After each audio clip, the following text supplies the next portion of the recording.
Sans papier et sans passeport en France, une Algérienne reçoit un précieux conseil d'une avocate.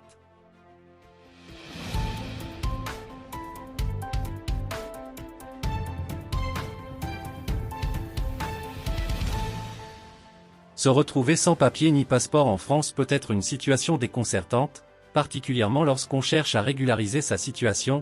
D'ailleurs, une ressortissante algérienne, établie illégalement en France, s'est tournée vers un forum spécialisé dans le droit des étrangers pour obtenir des conseils sur la démarche à suivre. Dans le fil de discussion, elle expose son dilemme: je suis en situation irrégulière en France. Quels documents dois-je fournir pour me régulariser, étant donné que je n'ai pas de pièce d'identité en cours de validité?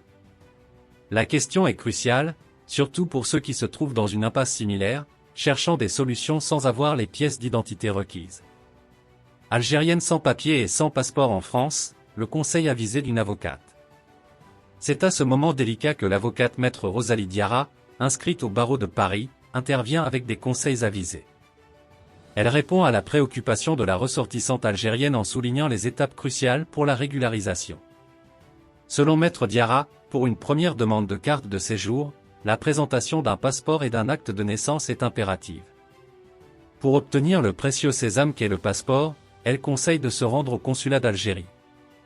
Là, une attestation de dépôt de demande sera délivrée, un document essentiel lors de la démarche ultérieure de demande de titre de séjour à la préfecture. L'intervention de l'avocate apporte une clarté bienvenue sur les documents requis pour entamer le processus de régularisation. En substance, un passeport et un acte de naissance sont des incontournables pour la première demande de carte de séjour. Le consulat d'Algérie devient ainsi un point crucial dans cette démarche, fournissant un justificatif de demande qui devient un atout lors de la demande de titre de séjour à la préfecture. Cette situation souligne la complexité des démarches administratives pour ceux qui se trouvent sans papier en France. Cependant, les conseils prodigués par maître Diarra offrent une lueur d'espoir, démontrant qu'avec les bonnes informations et les étapes appropriées, il est possible de surmonter les obstacles administratifs, même dans des situations aussi délicates que celle de l'Algérienne sans papier.